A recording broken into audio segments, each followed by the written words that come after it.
And we feel that it's necessary to do so because it's not that we're trying to change people's minds, but we're trying to enlighten your mind and let you know what you're getting into before you get into it.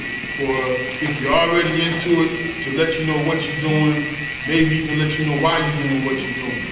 Because as we know, when we go through the educational system, that is not necessarily designed for us, that is not necessarily something that enhances us, is not necessarily something that benefits us too often.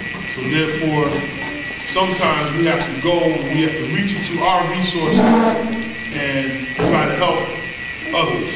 And the resources that we have are ourselves. The resources that we have are you. And so we try to bring it to you so that you can bring it to others. If we teach you, there's a philosophy called each one teach one. So if we teach you, you can teach someone else. And this is part of what we do. Little quick, brief history about Project Bio.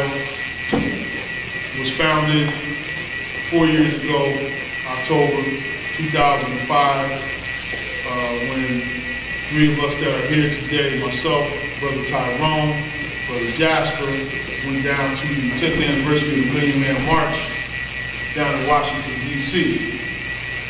The main theme message of that march was to go back home after everybody united down in Washington, D.C., was to go back home and bring that element of unity back to your own community. Don't just leave it here in Washington, D.C., where a million men and women gathered together and felt real strong bonds and brotherhood and sisterhood, but take it back and do some work. Because we all know situations where people go to something, whether it's going to church on Sunday, or whether you go to a concert on Saturday night, or whether you go to a football game on Saturday, Sunday, and it's a big event, you have a good time. And then a few days later, all you have is a memory. Well, we didn't want to let that just be a memory. We wanted to bring in that memory. Hi, sweetie. We wanted to bring in that memory, and we wanted to expand on that and let that be a part of us, and with us being a part of you. So this is what we do.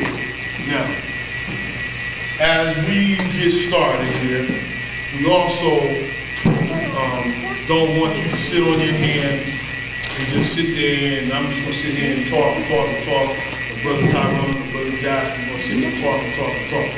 We want y'all to feel free to ask questions, because the most powerful thing that you have with young people right now is the ability to ask questions. And when you're in school or you're in your work environment, if you ask a question, even if you're at home, if you ask a question, and the person that you ask the question to is upset that you asked the question, it's not you that has the problem. It's the person that you ask the question to that has the problem. Because they should feel comfortable enough to answer your question. They may not want to at the time, but they should feel comfortable and confident enough to answer that question. You go to school, you ask a question, look at you ask the question. Because I want to know, because I don't know the answer. That's why I ask the question. And as you grow and develop, that power of asking questions sometimes is going to get you in a little trouble. Okay? Because there's people out there that don't want you to know the answer to the questions, because they got hidden agendas. And that's why we go into things like Halloween. That's why we go into things like early in the month about Columbus Day, which we start off with.